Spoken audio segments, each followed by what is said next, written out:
Hi friends, നമ്മൾ ചെറുപ്പത്തില് അലാവുദ്ദീൻ അത്ഭുതവിളക്കൊക്കെ കണ്ടിട്ടുണ്ടല്ലേ? അതേ കണക്കുള്ള ഒരു ജീനി ഒരു സൈക്കോപാത്ത് പെണ്ണിനെ പ്രണയിച്ചിട്ടുണ്ടെങ്കിൽ എങ്ങനെയുണ്ടാവും? അതാണ് ഈ സ്റ്റോറി. ഇത് കേട്ടിട്ട് എനിക്ക് കാണാൻ ഇൻട്രസ്റ്റ് ഒന്നും ഇല്ലായിരുന്നു. പക്ഷേ കഥ കണ്ടു കഴിഞ്ഞപ്പം അങ്ങ് ഇഷ്ടപ്പെട്ടു. പക്ഷെ എന്നെ അത്ഭുതപ്പെടുത്തിയത് മലയാളത്തില് ഒരാൾ പോലും ഇത് എക്സ്പ്ലെയിൻ ചെയ്തിട്ടില്ല എന്നുള്ളതാണ്. മേ ബി ഇട്ടിട്ടുണ്ടാവാം, കോപ്പിറൈറ്റ് ഇഷ്യൂ വല്ലതും ഡിലീറ്റ് ആക്കിയതായിരിക്കാം. സ്റ്റോറി ലൈൻ പറയുന്നില്ല, പക്ഷേ ഫസ്റ്റ് എപ്പിസോഡ് കഴിയുമ്പോഴേക്കും തന്നെ സംഭവം മനസ്സിലാവും. തുടക്കത്തില് ഒരു വോയിസ് ഓവർ കേൾക്കാം. വ്യാഴാഴ്ച മാലാഖമാരെ ഉണ്ടാക്കിയതിന് ശേഷമാണ് പുകയില്ലാത്ത തീയിൽ നിന്നും ഞങ്ങളെ ദൈവം ഉണ്ടാക്കിയത്. നിങ്ങൾക്ക് ഞാൻ പറയുന്നത് നിങ്ങളുടെ ഭാഷയിൽ കേൾക്കാൻ പറ്റുന്നുണ്ടെങ്കിൽ അത് ഞാനൊരു ജീനി ആയതുകൊണ്ടാണ്. ഞങ്ങൾ ജീനികൾക്ക് സൂപ്പർ പവർ ഉണ്ട്, മാജിക്കൽ പവേഴ്സ് ഉണ്ട്. പക്ഷെ എനിക്ക് അതിലൊന്നും താല്പര്യമില്ലായിരുന്നു. ദൈവത്തിന് മേലെ വരുന്നത് വളരെ ബുദ്ധിമുട്ടുള്ള കാര്യമാണ്. ദൈവം ഞങ്ങളെ ഇല്ലാതാക്കാൻ വേണ്ടിയിട്ട് മാലാഖമാരെ അയച്ചു. അങ്ങനെ 300 വർഷം നീണ്ടു നിന്ന യുദ്ധം. ഞങ്ങളിലെ കുറച്ചുപേര് മാത്രമേ അവശേഷിച്ചുള്ളൂ. ലോകം ശുദ്ധമായതിന്റെ അടുത്ത ദിവസം വെള്ളിയാഴ്ച കളിമണ്ണ് കൊണ്ട് മനുഷ്യരെ സൃഷ്ടിച്ചു. എല്ലാവരുടെ അടുത്തും തല വണങ്ങാൻ ദൈവം ആവശ്യപ്പെട്ടു. ഞാൻ ഒഴിച്ച് എല്ലാ മാലാഖമാരും ബാക്കിയുള്ള എല്ലാ ജീനികളും തല വണങ്ങി. പുകയില്ല തീ കൊണ്ടുണ്ടായ ഞാൻ കളിമണ്ണ് കൊണ്ടുണ്ടായ മനുഷ്യനെ വണങ്ങാൻ മറുത്തു. അതുകൊണ്ട് സ്വർഗത്തിൽ തന്നെ പുറത്താക്കി നരകത്തിലേക്ക് അയച്ചു. ഞാൻ ദൈവത്തോട് ഒരേ ഒരു കാര്യം ആവശ്യപ്പെട്ടു. മനുഷ്യന്മാരെല്ലാം മോശപ്പെട്ടവരാണ്, അവരെ നരകത്തിലേക്ക് കൊണ്ടുവരും. പക്ഷെ ഒരു കണ്ടീഷൻ വെച്ചു. ഒറ്റൊരു പ്യോർ ആയിട്ടുള്ള നല്ല മനുഷ്യനെങ്കിലും ഞാൻ കണ്ടിട്ടുണ്ടെങ്കിൽ ഞാൻ കൂടുതൽ ഡീപ്പായിട്ട് നരകത്തെക്കാളും മോശമായിട്ടുള്ള സ്ഥലത്തായിരിക്കും ചെന്ന് പതിക്കുക. അങ്ങനെ 3 ആഗ്രഹങ്ങൾ സാധിച്ചു കൊടുക്കാൻ പറ്റുന്ന ജീനി ഉണ്ടായി. ഒരു മനുഷ്യൻ എന്നെ വിളക്ക് വെച്ച് വിളിച്ചാല് ഞാൻ അയാളുടെ 3 ആഗ്രഹങ്ങൾ സാധിച്ചു കൊടുക്കും. മനുഷ്യൻ മടിയനാണ്, സെൽഫിഷ് ആണ്, അറഗന്റ് ആണ്. എത്രത്തോളം കിട്ടിയാലും അവര് സാറ്റിസ്ഫൈ ആവത്തേയില്ല. പക്ഷേ നീ ലോകത്തിന്റെ ഏതോ കിഴക്ക് ഭാഗത്ത് കിടക്കുന്ന നീ നിന്റെ അവസാന ശ്വാസത്തെ പോലും മറ്റുള്ളവർക്ക് വേണ്ടിയിട്ട് നിന്റെ 3 ആഗ്രഹങ്ങളും ചോദിച്ചു. കളിമണ്ണ് കൊണ്ട് നിർമ്മിച്ച ഒരു കൊച്ചുകുട്ടിയായ നീ എന്നെ ആഴങ്ങളിലേക്ക് തള്ളിവിട്ടു. നിന്റെ കളിമണ്ണിന്റെ മണം ഞാൻ ഓർത്തു വെക്കും. ഈ ഇരുട്ടിൽ നിന്നും ഞാൻ പുറത്ത് വെളി ലോകത്തേക്ക് വരുന്ന സമയത്ത് എവിടെയാണ് നീയെങ്കിലും നിന്നെ കണ്ടുപിടിച്ച് നിന്നെ കൊണ്ട് സെൽഫിഷ് ആയിട്ടുള്ള ഒരു ആഗ്രഹം ചോദിപ്പിച്ച് നിന്നെ ഞാൻ കൊല്ലും. എന്നാലും മനുഷ്യന്റെ അടുത്ത് തല വണങ്ങൂലാന്ന്. ജീനി മേക്ക് എ വിഷ് എന്ന ടൈറ്റിലിട്ട് സീരീസ് ഇവിടെ സ്റ്റാർട്ട് ചെയ്യാണ്.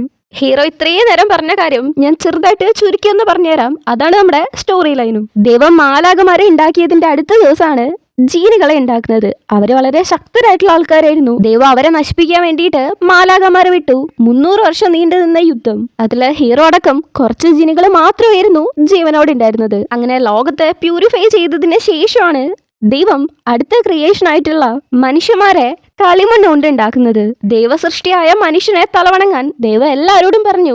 ഹീറോ ഒഴികെ എല്ലാവരും അത് ചെയ്യുകയും ചെയ്തു. പുകയില്ലാത്ത തീയിൽ നിന്നുണ്ടായ ഞാൻ വെറും കളിമണ്ണ് കൊണ്ടുണ്ടാക്കിയ മനുഷ്യനെ വണങ്ങുക എന്ന് പറയുന്നത് നടക്കത്തില്ലെന്നാണ് ഹീറോ പറയുന്നത്. അങ്ങനെ അഹങ്കാരിയായിട്ടുള്ള നമ്മുടെ ജീനീനെ ദൈവം നരകത്തിലേക്ക് വിടുന്നു.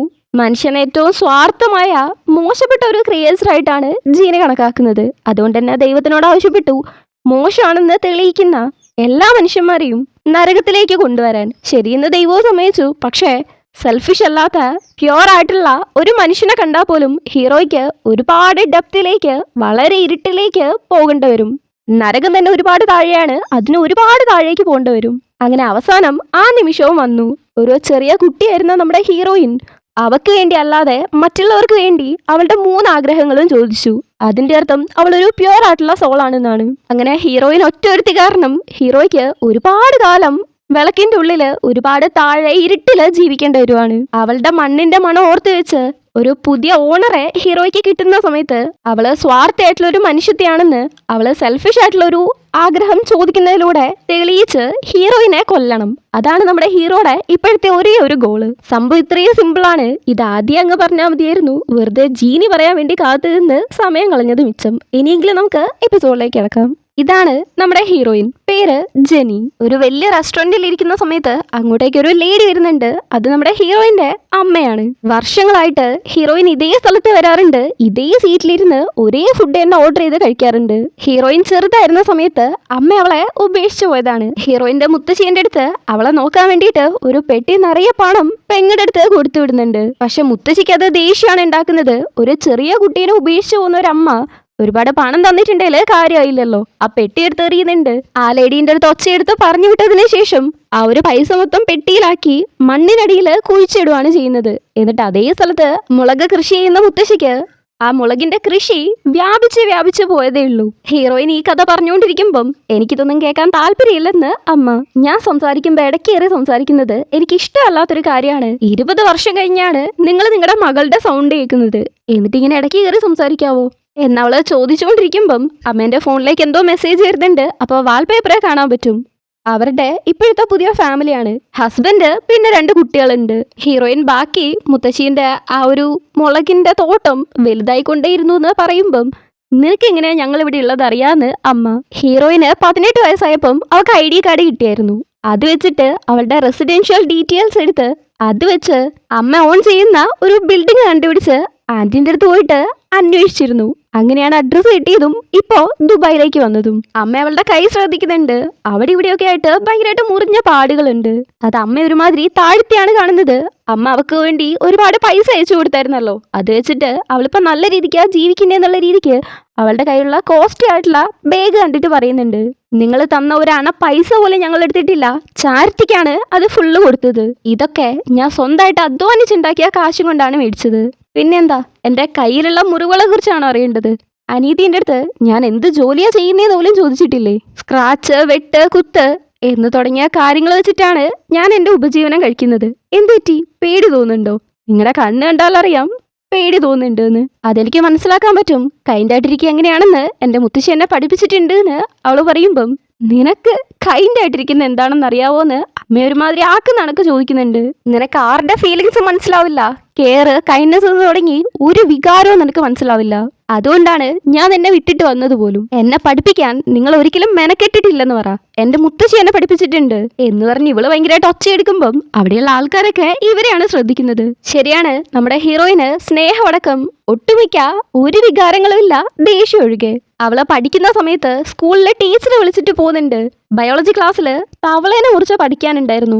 അതിനെക്കുറിച്ച് പറയാൻ വേണ്ടിയിട്ടാണ് മുത്തശ്ശീനെ വിളിച്ചിട്ടുള്ളത്. എന്തു പറ്റി, അവള് നന്നായിട്ട് ചെയ്തില്ലേ എന്ന് മുത്തശ്ശി ചോദിക്കുമ്പം അവള് വളരെ പെർഫെക്റ്റ് ആയിട്ടാണ് ചെയ്തത്, മറ്റുള്ളവരെക്കാട്ടും ഏറ്റവും നന്നായിട്ട് ചെയ്തത് അവളാണെന്നാണ് ടീച്ചർ പറയുന്നത്. പിന്നെന്തിനാ എന്നെ വിളിച്ചത് എന്ന് മുത്തശ്ശിക്ക് മനസ്സിലാവുന്നില്ല. അപ്പോഴാണ് ടീച്ചർ പറയുന്നത്, ആ ഒരു ഡേക്ക് ശേഷം ഇന്ന് വരേക്കും അവൾ എന്നും പോയിട്ട് ടീച്ചറുടെ അടുത്ത് തവളേനെ മുറിക്കാൻ തരാൻ പറയും. അത് കുറച്ച് പ്രശ്നമാണ്, കാരണം അവളത് രസിച്ചാണ് ചെയ്യുന്നത്. ഇവളീ കൊടൂരായിട്ട് കാര്യങ്ങളൊക്കെ ചെയ്യുന്ന കണ്ടിട്ട് അന്ന് രാത്രി മുത്തശ്ശി അവൾക്ക് തവളേനെ കീറാൻ വേണ്ടി കൊടുക്കുന്നു. അവൾ അതിലൊരു കീറുമ്പം മുത്തശ്ശി അവളുടെ കയ്യിൽ അതേ കണക്ക് ഒരു മടിയും കൂടാതെ കീറി വിടുന്നു. അത് അവൾക്ക് വേദന ഉണ്ടാക്കുന്നുണ്ട്. എനിക്ക് വേദനിക്കുന്നു എന്ന് അവൾ പറയുമ്പം അതേ കണക്ക് തവളയ്ക്കും വേദനിക്കുന്ന മുത്തശ്ശി. മറ്റ് വികാരങ്ങളൊന്നും ഇല്ലെങ്കിലും ദേഷ്യം അവൾക്ക് നന്നായിട്ട് വരും. അതുകൊണ്ട് മുത്തശ്ശീന്റെ കഴുത്തിന് പിടിച്ച് ഞെരിക്കുന്നുണ്ട്. മുത്തശ്ശീനെ കൊല്ലുന്നും പറഞ്ഞാണ് ഞെരിച്ചോണ്ടിരിക്കുന്നത്. മുത്തശ്ശി തിരിച്ച് അവളുടെ കഴുത്തിന് പിടിച്ച് ഞെരിക്കുന്നു. അവൾക്ക് കുറച്ച് കഴിയുമ്പം ശ്വാസം എടുക്കാൻ പറ്റുന്നില്ല. അത് പറയുമ്പോൾ മുത്തശ്ശി പറയുന്നു, എനിക്കും അതേപോലെ തന്നെയാണ് തോന്നുന്നത്, ആദ്യം നീ കൈയെടുക്ക് എന്നിട്ട് ഞാൻ കൈയെടുക്കാന്ന്. എന്നാലും അവള് കൈവിടാൻ തയ്യാറായിരുന്നില്ല. കഴുത്തിനെ ഞെരിക്കുന്നു. പിന്നെ മുത്തശ്ശീനെ കൊല്ലുന്നും പറഞ്ഞ് ഒരുപാട് അടിക്കുകയൊക്കെ ചെയ്യുന്നുണ്ട്. അവസാനം തീരെ വയ്യാണ്ടാവുമ്പോഴാണ് കൈയെടുക്കുന്നത്.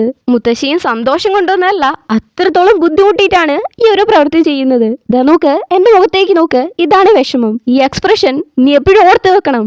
ഇങ്ങനെ ഞാൻ എക്സ്പ്രഷൻ ഇടുന്ന സമയത്ത് നിന്നെ ഞാൻ കൊല്ലും, ഞാനും ചാവും. നീ ആരെയെങ്കിലും കെട്ടിപ്പിടിച്ചാല് ഞാൻ നിന്നെയും കെട്ടിപ്പിടിക്കും. നീ ആരെയെങ്കിലും ദേഹോപദ്രവം ചെയ്താല് ഞാൻ നിന്റെ ദേഹം ഉപദ്രവിക്കും. നീ ആരെയെങ്കിലും കൊന്നാല് നിന്നെ ഞാനും കൊല്ലും എന്നൊരു റൂൾ ഉണ്ടാക്കുന്നുണ്ട്. അത് അവളുടെ അടുത്ത് ഓർത്ത് വെക്കാൻ പറയുമ്പം ഞാൻ മറന്നുപോയിന്ന് അവള്. മുത്തശ്ശിക്ക് ഒരുമാതിരി ദേഷ്യം വരുന്നുണ്ട്. അപ്പോഴാണ് അവള് കരഞ്ഞോണ്ട് പറയുന്നത്, എനിക്ക് ആ മുഖത്തിന്റെ എക്സ്പ്രഷൻ മറന്നുപോയെന്ന്. അത്രയും വിഷമിച്ച് തന്നെയും ബുദ്ധിമുട്ടിച്ച് തന്റെ കൊച്ചുമോളെയും ബുദ്ധിമുട്ടിച്ചായിരുന്നു മുത്തശ്ശി അവളെ ആ ഒരു പാഠം പഠിപ്പിച്ചത്. അതിനുശേഷം ഇന്ന് വരേക്കും അവൾ ആരെയും ഹേർട്ട് ചെയ്തിട്ടില്ല, കാരണം അവൾക്ക് ഒരു റൂൾ ഉണ്ടായിരുന്നു. പക്ഷെ അതിനുശേഷം എൻ്റെ ഫണ്ണൊക്കെ നിന്നു, ഭയങ്കര ബോറിംഗ് ആയിരുന്നു എന്ന് അമ്മേനോട് പറയുമ്പം നീ ഇതും കൊണ്ട് എന്താ ഉദ്ദേശിക്കുന്നത് എന്ന് അമ്മ. ഞാൻ പറഞ്ഞില്ലേ ഇന്ററപ്റ്റ് ചെയ്യരുത് എന്ന്. എന്നവള് ദേഷ്യപ്പെടുമ്പം അമ്മ പിന്നെയും പേടിച്ചു പോകുന്നുണ്ട്. നിങ്ങളെ കുറെ കാലം കഴിഞ്ഞിട്ടാണ് നിങ്ങളെ മോളെ കാണുന്നത്. സാധാരണയായിട്ട് എല്ലാവരും കരയെന്നാണ് പറയപ്പെടുന്നത്. ഇവിടെ ഞാനും കരഞ്ഞില്ല, നിങ്ങളും കരഞ്ഞിട്ടില്ല. പക്ഷെ ഇടയ്ക്ക് മുത്തശ്ശി ഇരുന്ന് കരയുന്ന കാണാറുണ്ട്. ഞാൻ കാരണമായിരിക്കണം. പക്ഷേ ഇനി മുത്തശ്ശി നിങ്ങൾ കാരണം കരയുന്ന ഞാൻ കണ്ടാല് അത്തോടെ നിങ്ങൾ തീർന്നു. കഴുത്ത് ഞെരിച്ച് നിങ്ങളുടെ ശ്വാസം പോകുന്നവരേക്കും ഞാൻ അങ്ങനെ പിടിച്ചുകൊണ്ടേയിരിക്കും, നിങ്ങളുടെ അന്ത്യം കാണുന്നവരെ. ഇത് പറയാൻ വേണ്ടിയിട്ടായിരുന്നു ഞാൻ ഇത്രയും കാലം വന്നുകൊണ്ടിരുന്നത്. ഇനി ഞാൻ പോകുന്നു, ശല്യപ്പെടുത്താൻ വരത്തില്ല എന്നും പറഞ്ഞിട്ടാണ് അവൾ അവിടെ നിന്ന് പോകുന്നത്. ദുബായിലൊക്കെ വന്നതല്ലേ, അതുകൊണ്ട് ചെറുതായിട്ടൊന്ന് ചുറ്റാൻ പോകുന്നുണ്ട്. ചുറ്റുമുള്ള എല്ലാവരും ഹാപ്പിയാണ്, ഇവള് മാത്രമാണ് ഒരു വികാരം ഇല്ലാതെ നിൽക്കുന്നത്. അടുത്ത് നിൽക്കുന്ന 2 പെൺപിള്ളേര് ഇത് ദുബായ് ആണ്, ഹഹഹാ എന്ന് പറഞ്ഞ് ഭയങ്കര ഹാപ്പി ആയിട്ട് ചിരിക്കുന്നതൊക്കെ കണ്ടിട്ട് ഇവളാണെങ്കിൽ ഒരു വികാരം ഇല്ലാത്ത കണക്ക് ദുബായ് എന്ന് പറഞ്ഞ വല്ലാത്തൊരു ചിരിയും തിരിച്ച് ഫോണിൽ വീഡിയോ ഒക്കെ എടുക്കുന്നുണ്ട്. ഇതിന്റെ ഇടയ്ക്കാണ് അവിടെ മണൽ കാറ്റടിക്കുന്നത്. അറബി കൾച്ചറിൽ ഇത് ജീനീന്റെ കാറ്റാണെന്നാ പറയാ. നമുക്ക് വല്ല ഒരു ജീനിനെ കിട്ടുവാണെങ്കിൽ എത്ര അടിപൊളിയായിരിക്കും അല്ലേ, നൈസ് ആയിരിക്കും എന്നൊക്കെ ഇങ്ങനെ പറഞ്ഞുകൊണ്ടിരിക്കുന്ന സമയത്ത് നമ്മുടെ ഹീറോയിൻ മാത്രം ഇതൊക്കെ എന്ത് മണ്ടത്തരാണെന്നും പറഞ്ഞുകൊണ്ടാണ് നിൽക്കുന്നത്. കൊള്ളാം മോളെ കൊള്ളാം, നീ നന്നായിട്ട് കോമഡി പറയുന്നുണ്ട് എന്ന് പറഞ്ഞ് അവരാണെങ്കിൽ അവളെ ഇട്ട് തട്ടിക്കൊണ്ടിരിക്കുവാണ്. ജസ്റ്റ് ആയിട്ട് ഒന്ന് തിരിഞ്ഞ് രൂക്ഷമായി നോക്കിക്കൊണ്ട് നിങ്ങൾ എവിടെയാ താമസിക്കുന്നതെന്ന് അവള് ചോദിക്കുമ്പോഴേക്കും അവര് പേടിച്ച് അവിടെ നിന്ന് മുങ്ങുന്നുണ്ട്. അവൾ ആ മരുഭൂമിയിലൂടെ നടന്നുകൊണ്ടിരിക്കുന്ന സമയത്താണ് ഫ്രണ്ടിന്റെ അടുത്തുനിന്ന് മെസ്സേജ് വരുന്നത്, ഡെസേർട്ട് എങ്ങനെയുണ്ട് എന്ന്. ഭയങ്കര വലുതാണ്, ഹോട്ടാണ്, കാറ്റാണ്. ഇവിടെയൊക്കെ ഒരു ഫാമിലിയിലെ 4 പേരെയൊക്കെ കൊന്ന് കുഴിച്ചിടുവാണെങ്കിൽ നൈസായിരിക്കും എന്ന് പറഞ്ഞാണ് ഇവള് റിപ്ലൈ കൊടുക്കുന്നത്. എന്റെ പൊന്നു വച്ച ഒന്നും മിണ്ടാതിരിക്കുന്ന് പറഞ്ഞ് ഫ്രണ്ട് പോകുന്നുണ്ട്.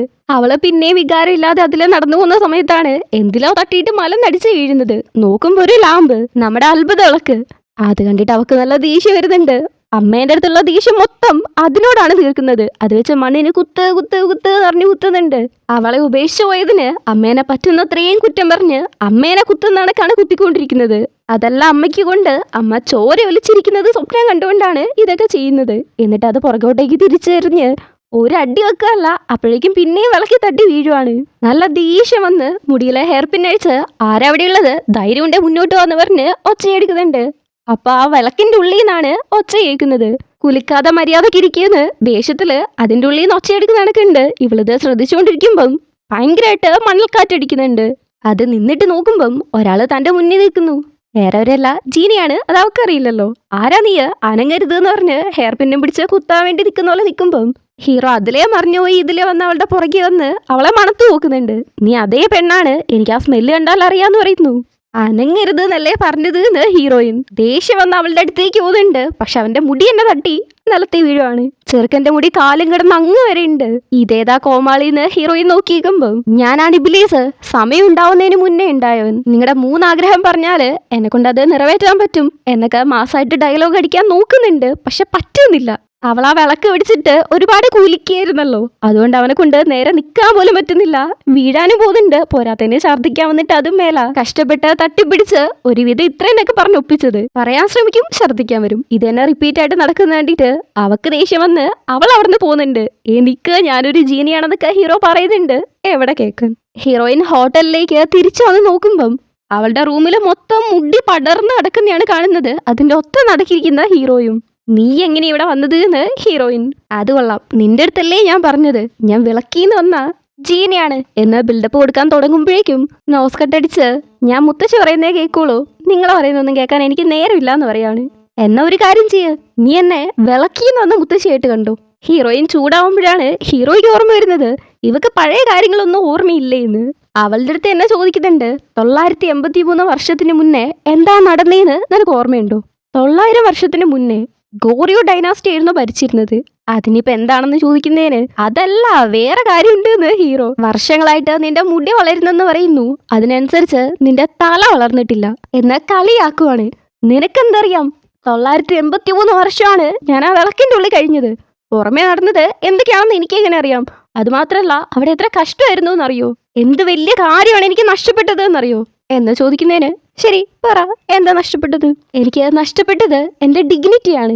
പുല്ല് വില കൊടുക്കാതെ അവൾ അവിടുന്ന് പോകുന്നുണ്ട്. ഹീറോ വിളക്കിന്റെ അകത്ത് പോയിരുന്ന് അത്രയും ടെൻഷനില് ദേഷ്യത്തില് ഒച്ച എടുത്തോണ്ട് ഗോറിയനെ കുറിച്ചാണ് ആലോചിക്കുന്നത്. അവനൊരു എത്തും പിടിയും കിട്ടുന്നില്ല. അവന്റെ അസിസ്റ്റന്റ് ആണ് പുറത്ത് നിന്നിട്ട് അതിനെ കുറിച്ച് പറഞ്ഞു കൊടുക്കുന്നത്. പോരാത്തന് റീഇൻകാർണേഷൻ അഥവാ മറുജന്മം എടുക്കുന്നതിനെ കുറിച്ചും പറയുന്നുണ്ട്. ഹീറോയിൻ എപ്പോഴൊക്കെ മറുജന്മം എടുത്തിട്ടുണ്ട് എന്നുള്ളത് അന്വേഷിക്കണം എന്നും പറഞ്ഞ് അസിസ്റ്റന്റിനെ വിടുന്നുണ്ട്. ആളൊരു കരിമ്പുലിയാണ്, പേര് സെയ്ദ്. അവളുടെ ചിത്രവും വരച്ച് അവനും കുറെ സ്ഥലത്ത് പോയിട്ട് അന്വേഷിക്കുന്നുണ്ട്. പക്ഷെ ഒരു വിവരവും കിട്ടുന്നില്ല. ഹീറോ ഇവിടെ ദേഷ്യം വന്നിട്ട് ദൈവത്തിന്റെ അടുത്താണ് ഒച്ചയെടുത്തോണ്ടിരിക്കുന്നത്. ഇത്രയും വർഷമായിട്ട് അതിന്റെ ഉള്ളിൽ കിടക്കുവാണ്, എന്നിട്ടൊരു ഫർണിച്ചറേ ഉള്ളൂ, അതിലൊന്ന് കാല് നിവർത്തി കടക്കാൻ പോലും പറ്റത്തില്ല എന്നൊക്കെ പറഞ്ഞ് പരാതി പറയുന്നുണ്ട്. റിപ്ലൈ ഒന്നുമില്ല. നിങ്ങൾക്കിത് കേൾക്കാൻ പറ്റുമെന്ന് എനിക്കറിയാമെന്ന് ദൈവത്തിന്റെ അടുത്ത് പറയുന്നൊക്കെയുണ്ട്. അപ്പോഴാണ് ദൈവം ഒരു സ്ഥലത്തേക്ക് മാത്രം വെട്ടം കാണിക്കുന്നത്. അതിന്റെ അർത്ഥം നടുവിരൽ നമസ്കാരമാണ്. നമ്മുടെ സായുധ വന്നിട്ട് ഓരോ സമയത്തും ഉണ്ടായിരുന്ന അപ്ഡേറ്റ്സ് അവൻ പറഞ്ഞു കൊടുക്കുന്നുണ്ട്. നമ്മുടെ ടെക്നോളജി വികസിച്ചത് അതേ കണക്ക് അവൻ ആരെയോ കണ്ട് ഇഷ്ടപ്പെട്ട് ആളുടെ ഫേസ് ആണ് ഇപ്പൊ എടുത്ത് ജീവിക്കുന്നത്. അവിടുത്തെ വീട്ടമ്മ എനിക്ക് നന്നായിട്ട് ഫുഡൊക്കെ തരുന്നുണ്ട് എന്നുള്ള കാര്യമൊക്കെയാണ് ഒന്ന് പറയുന്നത്. വർഷക്കണക്കൊക്കെ പറഞ്ഞ് താൻ ഇത്രയും കൊല്ലമായിട്ട് മനുഷ്യന്മാരെ നരകത്തിലേക്ക് അയച്ചിട്ടുണ്ട്. ഒരേ ഒരു മനുഷ്യൻ നല്ലതാണെന്ന് കണ്ടിട്ട് എന്നെ ഇത്രയും കാലം കഷ്ടപ്പെടുത്തുന്നതിന്റെ കാര്യം എന്താ ഉള്ളത്? പക്ഷെ ഞാൻ നിന്നെ ഒരു പടി മിസ് ചെയ്തിരുന്നു. നീ മറുജന്മം എടുക്കാൻ വേണ്ടിയിട്ട് ഞാൻ അത്രത്തോളം കാത്തിരിക്കുകയായിരുന്നു എന്ന് ഹീറോയിന്റെ അടുത്ത് പറയുന്നുണ്ട്. നിന്നെ കണ്ടുപിടിച്ച് പല വഴിക്ക് നിന്നെ വേദനിപ്പിക്കണം എന്നായിരുന്നു എന്റെ ആഗ്രഹം. അങ്ങനെ ഇപ്പൊ 900 വർഷങ്ങൾ കഴിഞ്ഞു. എനിക്ക് ഒരേ ഒരു പ്രാർത്ഥന മാത്രമേ ഉള്ളൂ എന്ന് പറഞ്ഞ് പ്രാർത്ഥിക്കാൻ പോകുന്ന സമയത്താണ് ഹീറോയിൻ അവിടെ കിടന്ന് കൂർക്ക വലിക്കുന്ന കേൾക്കുന്നത്. എന്താ, നീ ഉറങ്ങിയെന്നോ? ഒരു ജീനി ഇവിടെ സംസാരിച്ചുകൊണ്ടിരിക്കുമ്പം എത്ര ധൈര്യം ഉണ്ടെങ്കിൽ നീ കിടന്ന് ഉറങ്ങും. അപ്പൊ ഞാൻ ഇത്രയും പറഞ്ഞ കഥ നീ എവിടം വരെ കേട്ടു? 600 വർഷത്തിന്റെ കഥ പറഞ്ഞതെങ്കിലും കേട്ടോ? ഇനിയിപ്പോ ഞാൻ തുടക്കം മുതൽ പറയണോന്നും പറഞ്ഞ് പൊലമ്പിക്കൊണ്ടിരുന്ന് കാര്യമൊന്നുമില്ലാതെ വിളക്കിന്റെ ഉള്ളിലേക്ക് കയറുന്നുണ്ട്. അപ്പാട് ഹീറോയിനെ വെടിയിക്കുന്നുണ്ട്. അവൾ ഉറങ്ങുന്നൊന്നുമില്ലായിരുന്നു. ഇവന്റെ ശല്യം കാരണം കണ്ണടച്ച് കിടന്നായിരിക്കണം. ഹീറോ പോയെന്ന് മനസ്സിലാക്കിയതും പോയിട്ട് ആ വിളക്ക് എടുത്ത് നോക്കുന്നുണ്ട്. നോക്കുമ്പോ അതിൽ എന്തോ സൗണ്ട് ചെയ്യുന്നുണ്ട്. എന്താ ഇത് എന്ന് അവൾ ആലോചിക്കുമ്പം വിളക്ക് ഒരുപാട് കുലുക്കരുത് എന്നാണ്. അത് കുലുക്കിയിട്ടുണ്ടെങ്കിൽ അതിന്റെ ഉള്ളിലുള്ള ജീനിക്ക് നല്ല ദേഷ്യം വരും എന്ന് വിളക്കില് കാത് വെച്ച് കേൾക്കുമ്പോഴാണ് മനസ്സിലാവുന്നത് അത് വിളക്കിന്റെ ഉള്ളിൽ നിന്നല്ല, പുറകിലാണ് ഹീറോ നിൽക്കുന്നത്. നീ ആദ്യമൊക്കെ നല്ലവനാണെന്ന് പറഞ്ഞായിരുന്നല്ലോ, അതിനുശേഷം എന്താ സംഭവിച്ചത് എന്ന് ഹീറോയിൻ. ഞാൻ അപ്രീഷിയേറ്റ് ചെയ്യുന്നു. നീ അപ്പൊ അത് കേട്ടായിരുന്നല്ലേ എന്ന് ഹീറോ. അത് ലാസ്റ്റ് ഭാഗം കുറച്ച് ഇൻട്രസ്റ്റിംഗ് ആയിരുന്നു. എന്ന് പറഞ്ഞാല് ബോറല്ലായിരുന്നു. അതൊക്കെ വിട്, നീ പ്രാർത്ഥിച്ചു, എന്നിട്ട് ദൈവം കേട്ടായിരുന്നു എന്നവള് ക്യൂരിയോസിറ്റിയിൽ ചോദിക്കുന്നതിന് തീർച്ചയായിട്ടും ദൈവം ഇങ്ങനെയായിരുന്നു പറഞ്ഞത്. അവനൊരു ചാൻസും കൂടെ കൊടുക്കാം. ഹീറോയ്ക്ക് പുറത്തിറങ്ങാം, പുതിയ യജമാനെ കിട്ടും, മോശപ്പെട്ട മനുഷ്യന്മാരെയൊക്കെ നരകത്തിലേക്ക് അയക്കാൻ പറ്റും. പക്ഷെ ഒരു നല്ലവനായ സ്വാർത്ഥനല്ലാത്ത പ്യോർ ഹാർട്ടഡ് ആയിട്ടുള്ള ഒരാളെ കണ്ടാൽ പോലും ഹീറോ തല വണങ്ങണം. അതോടെ ഹീറോയുടെ ജീവൻ പോവും. അപ്പൊ ഹീറോ ദൈവത്തോട് തിരിച്ചു ചോദിക്കുന്നുണ്ട്, ഒരു മനുഷ്യന് നല്ലവനല്ല എന്നുള്ളത് ദൈവത്തിനോട് തെളിയിച്ചു തരുവാണെങ്കിൽ അവന് സ്വർഗത്തിലേക്കും നരകത്തിലേക്കും ഫ്രീ ആയിട്ട് യാത്ര ചെയ്യാൻ അനുവദിക്കുമോന്ന് ചോദിച്ചു തീരുമ്പോഴേക്കും അവിടെയുള്ള എല്ലാ തൂണിലും ഇവ മാറിപ്പോയി ഇരിക്കുന്നുണ്ട്. എന്താ സംഭവം എന്ന് വെച്ചിട്ടുണ്ടെങ്കിൽ ഹീറോയിൻ അവിടെ പുറത്ത് മരുഭൂമിയിൽ ഹീറോയുടെ വിളക്ക് കിട്ടിയപ്പം കുലുക്കിക്കൊണ്ടിരിക്കുകയായിരുന്നു. ഹീറോയ്ക്ക് എന്തായാലും പുതിയ യജമാനെ കിട്ടി. പക്ഷെ അത് ഹീറോയിനാണ്. കിട്ടിയത് ആലോചിച്ച് സന്തോഷിക്കണോ അതോ ഹീറോയിനെ കിട്ടിയത് ആലോചിച്ച് വിഷമിക്കണോ എന്നാണ് പൊലപ്പിക്കൊണ്ടിരിക്കുന്നത്. നിന്നിലൂടെ ദൈവത്തിന്റെ ക്രിയേഷൻ മോശപ്പെട്ടതാണെന്ന് ഞാൻ തെളിയിക്കും. മനുഷ്യൻ സ്വാർത്ഥനാണെന്നുള്ളത് തെളിയിച്ച് ദൈവം തെറ്റാണെന്നുള്ളത് ഞാൻ അദ്ദേഹത്തെ കാണിച്ചു കൊടുക്കും എന്നൊക്കെ രാവിലെ തന്നെ ഇരുന്ന് പൊലമ്പിക്കൊണ്ടിരിക്കുന്ന കേട്ടിട്ട് രാവിലെ തന്നെ വന്ന് തിന്നാൻ പോലും സമ്മതിക്കാതെ ഇതൊക്കെ പൊലമ്പിക്കൊണ്ടിരിക്കുന്നതിന്റെ ഉദ്ദേശം എന്താണെന്ന് ഹീറോയിൻ. ഓ, ഞാൻ നിന്റെ അടുത്ത് പറഞ്ഞില്ല അല്ലേ? നമ്മളെ വിഷയം എന്താന്ന് വെച്ചിട്ടുണ്ടെങ്കിൽ നിന്റെ 1 അല്ല 2 അല്ല 3 ആഗ്രഹങ്ങൾ ഞാൻ സാധിച്ചു തരും. അതിന് സിമ്പിളായിട്ട് 2 റൂളേ ഉള്ളൂ. 1, മരിച്ചവരെ ജീവനോട് കൊണ്ടുവരാൻ പറ്റത്തില്ല. 2, ഫ്യൂച്ചറിലേക്ക് പോകാൻ പറ്റത്തില്ല. വേറെ എന്ത് ചോദിച്ചാലും ഈ ജീനി നടത്തി തരും. നിന്നെ കണ്ടാലേ അറിയാം നീ ഈവിളാണെന്ന്. മറ്റുള്ളവരുടെ ആഗ്രഹത്തെ തോണ്ടി വിടുന്ന ആള്. അതെ, അത് വളരെ ശരിയാണ്. നീ എന്നെ കണ്ടപ്പോഴേക്കും തന്നെ എല്ലാം മനസ്സിലാക്കി. എന്റെ 3 ആഗ്രഹം നിറവേറ്റും അല്ലേ? എന്റെ 3ാമത്തെ ആഗ്രഹം നീ മരിക്കലാണ്. ഒന്ന് പോയി മരിക്കിയെന്ന് അവള്. നീ മുന്നേ 3 ജന്മം എടുത്തിട്ടുണ്ട്. അതിലെ 3ലുള്ള നിന്റെ സ്വഭാവത്തെക്കാട്ടും ഇപ്പൊ വളരെ ഡിഫറെന്റ് ആണെന്ന് ഹീറോ. അവള് മുന്നേ ഉണ്ടായിരുന്ന 3 ജന്മത്തിലും മറ്റുള്ളവർക്ക് വേണ്ടിയിട്ടാണ് മരിച്ചത്. ഈ ഒരു കാര്യം അവൻ വിളക്കിലുണ്ടായിരുന്ന സമയത്ത് നമ്മുടെ സൈദ് വന്നിട്ട് ഹീറോയുടെ അടുത്ത് പറഞ്ഞിട്ടുണ്ടായിരുന്നു. ഓരോ പ്രാവശ്യം മരിക്കുമ്പോഴും അവള് മറ്റൊരാൾക്ക് വേണ്ടിയിട്ടാണ് മരിച്ചത്, പ്യോർ സോൾ ആണെന്നുള്ള കാര്യം. കഴിഞ്ഞ 3 ജന്മത്തിലും മറ്റുള്ളവർക്ക് വേണ്ടിയിട്ട് മരിച്ച നീ ഈ ജന്മത്തിലെ വളരെ വ്യത്യസ്തമാണ്. ഒന്ന് വിട്ടാല് എന്റെ കഴുത്തിൽ തന്നെ കത്തി വെച്ചെന്ന് വരും. നിന്റെ ആഗ്രഹം എന്താണെന്ന് പറ, ഞാനത് നിറവേറ്റാനുണ്ട്. ഒട്ടകത്തെ കൊണ്ടുവരട്ടെ എന്ന് ചോദിക്കുകയാണ്. ഞാൻ ഊബർ ബുക്ക് ചെയ്തിട്ടുണ്ട് എന്ന് ഹീറോയിൻ. ഊബറോ? അങ്ങനെ പറഞ്ഞ എന്താണെന്ന് ഹീറോ. അതിപ്പോ ഞാൻ നിന്റെ അടുത്ത് പറഞ്ഞു തരണോ? നിനക്ക് കുറച്ച് കൂടുന്നുണ്ട്. ഞാനൊരു ജീനിയാണ്. അതിന്റെ ബഹുമാനം പോലും നിനക്കില്ല. അതൊക്കെ പോട്ടെ, ഇത്രയും കാലം ഞാൻ വിളക്കിന്റെ ഉള്ളിലായിരുന്നല്ലോ, അതുകൊണ്ട് ലോകത്തെക്കുറിച്ച് അറിയത്തില്ല. അതൊക്കെ ഞാൻ പഠിച്ചോളൂ. അതിന്റെ ഇടയ്ക്കാണ് സ്പീഡിൽ വന്ന ഒരു ബൈക്കുകാരൻ ഹീറോനെ അടിച്ചു തൂക്കി അങ്ങ് പോകുന്നത്. 4 ചക്ര വണ്ടിയല്ലോ എന്ന് അവൻ പറഞ്ഞത്. ഇപ്പൊ നോക്ക് 2 ചക്ര വണ്ടിയുണ്ട് എന്ന് സൈദിനെ കുറ്റം പറഞ്ഞുകൊണ്ടിരിക്കുന്ന സമയത്താണ് ഹീറോയിൻ പറയുന്നത്, നിന്റെ പാതി ഭാഗം കാണാനില്ലെന്ന്. നോക്കുമ്പോ ഹീറോയുടെ പാതി ഭാഗം ഉണ്ട്, ഒറ്റയ്ക്ക് നടന്നു പോകുന്നു. പെട്ടെന്നാണ് ഈ ഡ്രില്ല് കോണാക്കുമ്പോൾ ഒരു സൗണ്ട് ഉണ്ടല്ലോ, അങ്ങനത്തെ ഒരു സൗണ്ട് കേൾക്കുന്നത്. ഹീറോ പേടിച്ചോതുണ്ട്, എന്തോ ഈവൽ സൗണ്ട് ആണെന്ന്. കേട്ടാല് ചെവി അടിച്ചു പോകുന്നതിനെ കൂട്ട് സൗണ്ട്. ഹീറോയിൻ അതാണ് റിംഗ് ടോൺ ആക്കി വെച്ചിട്ട് ആസ്വദിച്ച് കേട്ടോണ്ടിരിക്കുന്നത്. ഇതെന്ത് വിചിത്ര ജീവിയാണെന്ന് ഹീറോ നോക്കിയിരിക്കുമ്പം ഹീറോയിനെ വിളിച്ചത് അവളുടെ മുത്തശ്ശിയായിരുന്നു. മരുന്ന് കഴിച്ചോ, ഒരുപാട് ഫുഡ് കഴിക്കരുത്, ആണുങ്ങൾ ആരെങ്കിലും ഒലിപ്പിച്ചുകൊണ്ട് വന്നിട്ടുണ്ടെങ്കിൽ അവരെ മൈൻഡ് ആക്കാനേ നിൽക്കരുത്, ആരെങ്കിലും ശല്യപ്പെടുത്തുവാണെങ്കിൽ മുത്തശ്ശി നോക്കിക്കോളാന്ന് പറഞ്ഞുകൊണ്ടിരിക്കുമ്പം ഹീറോയ്ക്ക് ഫോൺ കൊടുക്കുന്നുണ്ട്. അവനാണെങ്കിൽ ഇവളെന്തിനാ തനിക്ക് ഫോൺ തന്നേന്ന് മനസ്സിലാവുന്നില്ല. മുത്തശ്ശിക്കാണെങ്കിൽ ഇവളേത് ചെക്കൻ്റെ കൂടെയാണെന്ന് ഒട്ടും മനസ്സിലാവുന്നില്ല. നീ ആരാണെന്ന് ചോദിച്ചുകൊണ്ടിരിക്കുമ്പോഴേ കോള് കട്ട് ചെയ്യുന്നുണ്ട്. പിന്നെ പാസ്റ്റിൽ നടന്ന ഒരു കാര്യമാണ് കാണുന്നത്. ഇവളെ ആരോ ഒരു യൂട്യൂബർ വീഡിയോ എടുത്തോണ്ടിരിക്കുവാണ്. ഹീറോയിൻ ഒരു മെക്കാനിക്കാണ്. ആ ചെറുക്കൻ്റെ വണ്ടി നന്നാക്കി കൊടുക്കുന്ന സമയത്ത് മുത്തശ്ശി പറഞ്ഞുകൊണ്ട് മാത്രമാണ് അവൾ ആരെയും കൊല്ലാത്തത് എന്നൊക്കെ പറയുന്നുണ്ട്. 8 വയസ്സുള്ളപ്പോൾ മുതൽ കോളേജ് വരേക്കും അവളായിരുന്നു ടോപ്പർ.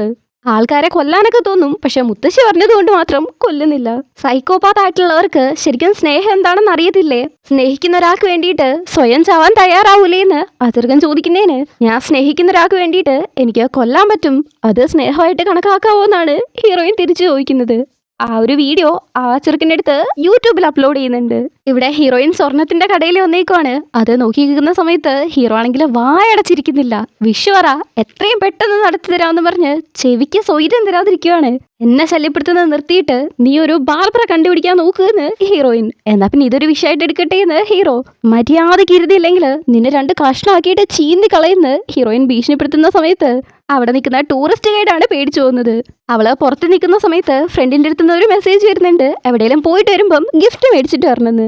ശരിയെന്ന് ആലോചിച്ച് വെക്കുമ്പം അടുത്ത് നിൽക്കുന്നവര് അവർക്കും ജീനീനെ കിട്ടുവാണെങ്കിൽ നല്ലതായിരുന്നു എന്നൊക്കെ പറഞ്ഞാണ് സംസാരിക്കുന്നത്. അതിൻ്റെ ഇടയ്ക്ക് നമ്മുടെ ജീനി വന്നിട്ട് നിന്റെ വിശ്വറ ഞാൻ നടത്തി തരാന്ന് പറയാണ്. അവക്ക് ദേഷ്യം അങ്ങ് ഉച്ചിയിൽ കയറുന്നുണ്ട്. നിന്റെ അടുത്ത് എത്ര പ്രാവശ്യം പറയണം, നീ തെറ്റായിട്ടുള്ള ഒരാളെയാണ് ചൂസ് ചെയ്തിട്ടുള്ളത് എന്ന് ഭയങ്കരമായിട്ട് ചൂടാവുമ്പം അപ്പുറത്ത് നിൽക്കുന്ന പെൺപിള്ളേര് ഈ പെണ്ണിന് എന്താ സുഖമില്ലേ എന്നുള്ള രീതിക്ക് നോക്കുന്നുണ്ട്. അവൾ ഒറ്റയ്ക്ക് സംസാരിക്കുന്ന കണ്ടിട്ട് അപ്പോഴാണ് അവക്ക് മനസ്സിലാവുന്നത് ഹീറോയെ വേറെ ആർക്കും കാണാൻ പറ്റത്തില്ല എന്ന്. നിന്നെ വേറെ ആർക്കും കാണാൻ പറ്റത്തില്ലേ എന്ന് ഹീറോയുടെ അടുത്ത് ചോദിക്കുമ്പം അതെ ആർക്കും കാണാൻ പറ്റത്തില്ല, ഇതൊക്കെ എന്റെ മന്ത്രശക്തിയുടെ ഭാഗമാണെന്ന് ഹീറോ. നിന്നെയൊക്കെ കൊണ്ട് എന്തിനു കൊള്ളാം, മുടി ഇത്രയും നീട്ടി വെച്ചിട്ടുണ്ട്, ഒരു താടി പോലും വളർന്നിട്ടില്ല, അത് വളർന്നിട്ടില്ലാത്തത് പോട്ടേ നോക്കാം, നിന്റെ ബുദ്ധിയെങ്കിലും കുറച്ച് വളരണ്ടേ എന്നും പറഞ്ഞ് ഭയങ്കരമായിട്ട് ചൂടാവുമ്പം അവനത് കാര്യമാക്കി എടുക്കുന്നേ ഇല്ല. ഇവളിങ്ങനെ ചൂടാവുന്നത് കാണുമ്പം ഇവളുടെ കണക്കുണ്ടല്ലോ, അതുകൊണ്ട് അവന്റെ ലക്ഷ്യം പെട്ടെന്ന് പൂർത്തിയാവുന്ന ഹാപ്പി. ശല്യം കാരണം അവന്റെ വിളക്ക് കൊണ്ടുപോയിട്ട് കടലിൽ എറിഞ്ഞ് തിരിച്ച് റൂമിൽ വരുമ്പം ഹീറോയിന്റെ മുടി ഉണക്കിക്കൊണ്ടിരിക്കുന്നു. വെള്ളത്തിന് നല്ല ഉപ്പാണെന്ന്. പിന്നെ അവള് കൂകി നടന്ന് വിളക്ക് ഒരു ദിർഹത്തിന് വിറ്റിട്ട് വരുന്നുണ്ട്. വീട്ടിൽ വന്ന് നോക്കുമ്പം പിന്നെ ഹീറോ അവിടെ തന്നെയുണ്ട്. നീയും ഞാനും ഒന്നായി പിണക്കപ്പെട്ടതാണ്. നീ ആഗ്രഹം ചോദിച്ച് തീരുന്നവരെയും ഞാൻ നിന്റെ കൂടെ തന്നെ ഉണ്ടാവും, വേറെ എവിടെയും പോകത്തില്ല. നിന്നെ പോലെ വേറെ ജീനി ഉണ്ടോന്ന് ഹീറോയിൻ. തീർച്ചയായിട്ടും ഉണ്ട്, പക്ഷേ ഏറ്റവും ഫേമസ് ഞാനാണ്. പിന്നെ അവള് കുറെ വിളക്കുകളിലെടുത്ത് പോയിട്ട് എല്ലാത്തിനും തലോടി വിടുന്നുണ്ട് ജീനി പുറത്തു വരാൻ വേണ്ടിയിട്ട്. അങ്ങനെ കുറെ എണ്ണത്തില് തൊട്ട് തലോടി പോകുന്ന സമയത്ത് ഒരെണ്ണത്തില് വരുന്നുണ്ട്, കാണാൻ ഹീറോനെ പോലെ ഉണ്ട്. എല്ലാ ജീനികളും മുടിയൊക്കെ നീട്ടി വളർത്തി അവനെ പോലെ എന്നെ ഉണ്ടാവുള്ളൂ എന്ന് ചോദിക്കുമ്പം ഇല്ലാത്തതും പൊല്ലാത്തതുമായിട്ടുള്ള പറ്റുന്നത്രയും തന്നെ ഹീറോ പൊക്കി പറയുന്നുണ്ട്. ഇതൊക്കെ കഴിഞ്ഞിട്ടാണ് അവക്ക് മനസ്സിലാവുന്നത് ഹീറോ ആണ് അവിടെ വന്നിട്ടുള്ളത് എന്ന്. തന്നെ ഊക്കിയിട്ടതാണെന്ന് മനസ്സിലാവുമ്പം അവിടെ ഇരിക്കുന്ന വിളക്കെടുത്ത് ഹീറോയുടെ മോന്തക്കിട്ട് എന്നെ ഒരെണ്ണം കൊടുക്കുന്നുണ്ട്. ഹീറോയ്ക്ക് ഒന്ന് കിറങ്ങി പോകുന്നുണ്ടെങ്കിലും ഹീറോയിനെ വിട്ടു പോകാൻ ഉദ്ദേശമില്ല. എങ്ങനെയാ നിനക്ക് എന്റെ ലാംഗ്വേജ് അറിയാവുന്നത്? നീ അറബിക്കല്ലേ, അപ്പൊ അറബി പറയാന്ന് ഹീറോയിൻ. അവൻ പറയുന്നുണ്ട്, പക്ഷെ അവക്കത് കൊറിയനായിട്ട് തന്നെയാണ് കേൾക്കുന്നത്. നിന്നെ കണ്ടാലേ അറിയാൻ കൊറിയക്കാരനാണെന്ന്, വെറുതെ മനുഷ്യനെ പറ്റിക്കാതെയെന്ന് ഹീറോയിൻ പറയുമ്പോൾ ഞാൻ അറബിക്കിലാണ് സംസാരിക്കുന്നത്, പക്ഷെ നിനക്ക് നിന്റെ നേറ്റീവ് ലാംഗ്വേജിൽ കേൾക്കുന്നതാണെന്ന് ഹീറോയിൻ. അവനെ ഒരു വട്ടൻ എന്നുള്ള രീതിക്കാണ് ഹീറോയിൻ കാണുന്നത്. നിനക്ക് പറക്കാൻ പറ്റുമോ എന്ന് ചോദിക്കുമ്പം തീർച്ചയായിട്ടും പറഞ്ഞ് ലോകം മൊത്തത്തിൽ അവളെ ഒന്ന് കറക്കി പിടിച്ച് അവളെയും കൊണ്ട് അവിടുന്ന് പറക്കുന്നുണ്ട്. ഭയങ്കരമായിട്ട് പറന്ന് വലിയൊരു ഹൈറ്റിലുള്ള സ്ഥലത്തെത്തുമ്പം നീ നേരത്തെ വാമ്പേരെന്ന് അങ്ങോട്ട് പറഞ്ഞില്ലായിരുന്നോ, അതെന്താണെന്ന് ചോദിക്കുകയാണ്. ഇപ്പോഴാണ് ഹീറോയിന് വിശ്വാസമാവുന്നത് അവൻ ശരിക്കും ഒരു ജീനിയാണെന്ന്. ഞാൻ ഒച്ചത്തിലൊന്ന് അലറിക്കോട്ടെ എന്ന് ചോദിച്ച് അവിടുന്ന് കുറച്ച് അലറി വിളിക്കുന്നുണ്ട്. എന്നിട്ട് ഹീറോനെ ഒരുമാതിരി വിചിത്രമായിട്ട് നോക്കിയിട്ട് ഒന്ന് ചിരിക്കുവാണ്. എന്തിനാ അവൾ ഇത്ര വിചിത്രമായിട്ട് നോക്കുന്നേന്ന് അവനും മനസ്സിലാവുന്നില്ല. അവളുടെ അടുത്ത് ചോദിക്കുന്നുണ്ട്, ഇങ്ങനെ ഒരു എക്സ്പ്രഷൻ ഞാൻ ഇതുവരെ കണ്ടിട്ടില്ലല്ലോ, എന്താ നീ ഇതും കൊണ്ട് ഉദ്ദേശിക്കുന്നേന്ന്. ഞാൻ ശരിക്കും സന്തോഷിച്ചാല് ഇങ്ങനെയാണെന്ന് ഹീറോയിൻ. സന്തോഷവോ എന്ന് ഹീറോ ആലോചിച്ചുകൊണ്ടിരിക്കുമ്പോൾ തന്നെ ഒരുമാതിരി ചിരിയും തിരിച്ച് അവനെ തള്ളി വിടുന്നുണ്ട്. ഞാൻ മനുഷ്യന്മാരെ കൊല്ലത്തില്ല എന്നാണ് മുത്തശ്ശിക്ക് വാക്ക് കൊടുത്തത്, നീ മനുഷ്യനല്ലല്ലോ, പോയിട്ട് ആദ്യം ഏതെല്ലാം ഒടിയുന്നേന്ന് പറയാന്ന് അവളെ ക്യൂരിയസ് ആയിട്ട് നിൽക്കുന്ന സമയത്ത് ഹീറോ താഴേക്ക് വീഴുന്നുണ്ട്. പെട്ടെന്ന് തന്നെ എല്ലാം ഒടിയുന്നതിനെ കുട്ടി സൗണ്ട് കേൾക്കുന്നു. അപ്പാടെ തന്നെ ഹീറോയും തിരിച്ചു വരുന്നുണ്ട്. ഇത്രയും പെട്ടെന്ന് വന്നു, പെട്ടെന്ന് കണ്ടപ്പോ പേടിച്ചു പോയിന്ന് ഹീറോയിൻ. നിന്നെ കണ്ടിട്ടാണ് എനിക്ക് പേടിയെന്ന് ഹീറോ. ശരി, നീ താഴെ വീണിട്ട് ഏതെല്ലാം ആദ്യം ഒടിഞ്ഞത് എന്ന് ഹീറോയിൻ. അതെങ്ങനെയാണോ വീഴുന്നത് അതിനനുസരിച്ചിരിക്കും. താഴെ വീണപ്പോഴേക്കും എല്ല് മൊത്തം ഒടിഞ്ഞു പോയതാണ്, ഞാൻ മേലെ വന്നപ്പോഴേക്കും അതൊക്കെ ശരിയാക്കി എന്ന് ഹീറോ അവളെ കൊല്ലാനുള്ള ദേഷ്യത്തിലാണ് നോക്കിയിരിക്കുന്നത്. നിന്റെ എക്സ്പ്രഷൻ കണ്ടിട്ട് എനിക്ക് ശരിക്കും മനസ്സിലാവുന്നുണ്ട് ഇതാണ് ശരിയായ ദേഷ്യം. ഞാൻ ദേഷ്യപ്പെടാൻ പാടില്ലായിരുന്നെങ്കിൽ നിങ്ങളിങ്ങനെ ചെയ്യാൻ പാടില്ലായിരുന്നു മാസ്റ്റർ എന്ന് പറഞ്ഞ് അവളുടെ കഴുത്ത് പിടിച്ച് ഞെരിക്കുന്നു. ഭയങ്കരമായിട്ട് ഞെരിക്കുന്നുണ്ട്. ജീവന് വേണ്ടിയിട്ട് അവൾ അവൻ്റെ അടുത്ത് കെഞ്ചണം എന്നാണ് ഹീറോ ആഗ്രഹിക്കുന്നത്. പക്ഷെ ഒരു കൂസലും ഇല്ലാതെയാണ് അവൾ അവിടെ നിൽക്കുന്നത്. കഴിഞ്ഞ ജന്മത്തിലെ ഹീറോയിൻ എങ്ങനെയായിരുന്നു എന്ന് ആലോചിക്കുന്നുണ്ട്. കുട്ടി ഹീറോയിൻ, നമ്മൾ ചെയ്തതിന് പണിഷ്മെന്റ് ഉണ്ടെങ്കിൽ നമുക്ക് ഒരുമിച്ച് തന്നെ ആ പണിഷ്മെന്റ് ഏറ്റെടുക്കാമെന്നാണ് ഹീറോയുടെ അടുത്ത് പറയുന്നത്. കഴിഞ്ഞ ജന്മത്തിലുള്ളതിനെക്കാട്ടും നീ മാറണമെന്ന് ഞാൻ ഒരുപാട് ആഗ്രഹിച്ചിരുന്നു. നീ ഈ ജന്മത്തില് ഒരുപാട് മാറിയിട്ടുണ്ട്, പക്ഷെ അതൊരുപാട് അധികം മാറിയിട്ടുണ്ട്. ജീവന് വേണ്ടി നീ എന്നോട് കെഞ്ച്. നിന്റെ ആഗ്രഹത്തിലൊന്ന് നിന്നെ രക്ഷിക്കലാണെന്ന് നീ പറ. എന്ന് അവൻ അവളെ ഭീഷണിപ്പെടുത്തുമ്പം ഇതൊക്കെ നല്ല ഫണ്ണായിട്ടുണ്ട്, നീ എന്നെ കൊല്ല്, കഴുത്ത് ഞെരിച്ച് ഒടിച്ച് കൊല്ല് എന്നാണ് അവള് പറയുന്നത്. അതവൾക്ക് ഫണ്ണാണെന്ന് പറഞ്ഞ് കെക്കവെക്കേന്ന് ചിരിച്ചുകൊണ്ടേയിരിക്കുകയാണ്. ഇങ്ങനെയാണ് ഫസ്റ്റ് എപ്പിസോഡ് കഴിയുന്നത്. ഇത് കണ്ടിട്ട് എനിക്ക് ഭയങ്കര ബോറിംഗ് ആയിരുന്നു. നിങ്ങൾക്ക് എങ്ങനെയാണ് ഫീൽ ചെയ്തതെന്ന് കമന്റ് ചെയ്യുക.